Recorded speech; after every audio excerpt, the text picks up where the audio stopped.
today's video is about scientific notation. So let's go ahead and get a few definitions out of the way. Alright, your first definition is standard form. This is the way that we normally see numbers written. Okay? And so an example would be this number 83 million.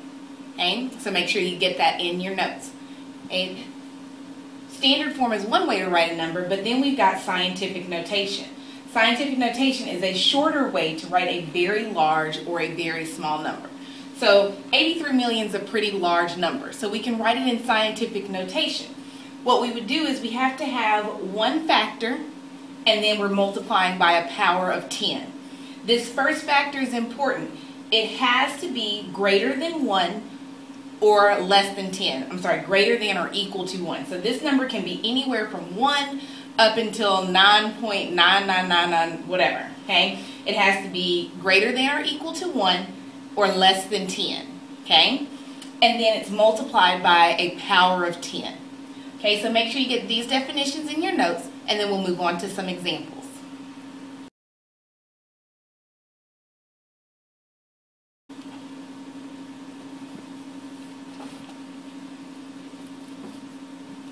Alright, so here we've got two numbers that are in standard form, and what we want to do is change them to scientific notation.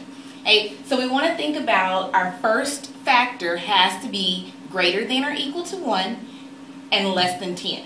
So in this number, I know that my decimal needs to move all the way up here because I need to have a number that's greater than or equal to 1. So I can change it to 7 5/10 or 7.5.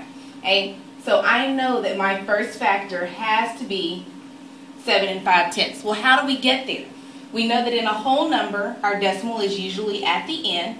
And so we're going to see how many times do we move that decimal to get to that place. Well, we're moving it 1, 2, 3, 4, 5, 6, 7 times. Okay? And so that's going to determine our power of 10. Now the only thing we have to determine is that a positive 10 or a positive 7 or a negative 7. Okay? Well, if I think about this, I have a small number here, 7.5, and I'm trying to get to this very large number. So I want to multiply by a positive exponent because I want to get a number larger than what I have here. Okay? So I'm using this positive 7 because I want to multiply the 7.5 to get a very large number. Okay? As opposed to our second example, here we've got a number and we need to have our first factor to be between 1 and 10. So I know that my decimal has to move here. It has to end up being 5 point something. Okay?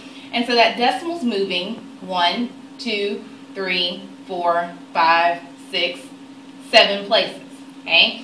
And so my first factor, remember between 1 and 10 is 5 and 800ths. Okay? And I'm multiplying by a power of 10. Okay? But remember, here's my factor. I'm trying to get to this number which is much, much smaller. So I need to multiply by a negative exponent. So I'm multiplying by 10 to the negative 7th power. Alright? Go ahead and take a moment to work the next two examples on your own.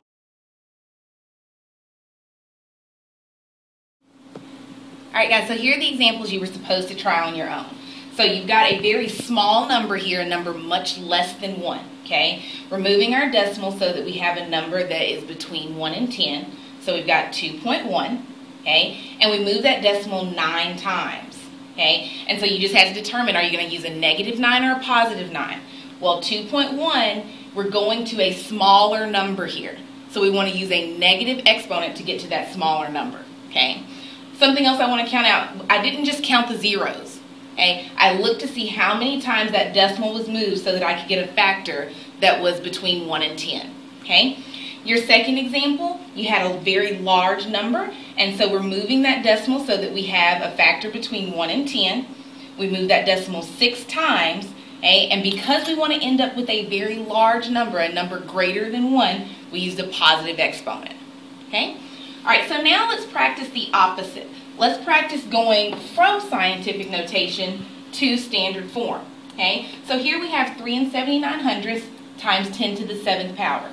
So if I start with 3 79/100, okay, I've got a positive 10 to the 7th power.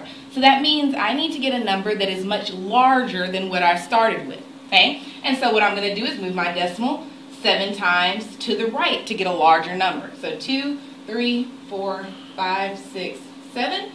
And you know that in these placeholders, we're just going to go ahead and put some zeros there. Okay? And so I'm going to rewrite this number out without my loops here. So I've got 3, 7, 9, and I've got 1, 2, 3, 4, 5 zeros. Okay?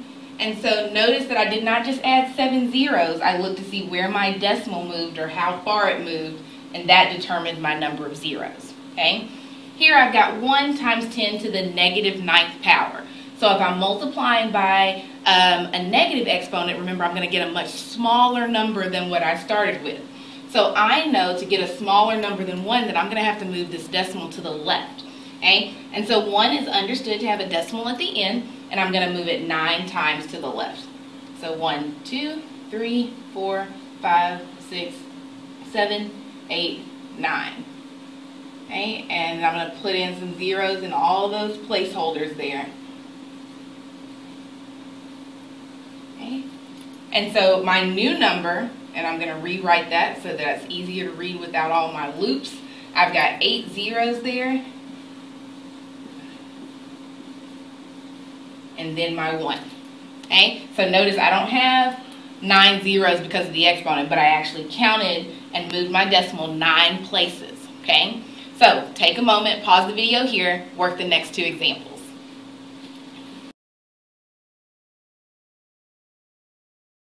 Alright, so on your first example, you had 2 8/10 times 10 to the positive 4th power. So that means we're getting a larger number. Okay? And so your decimal should have moved 4 places to the right to get you 28,000.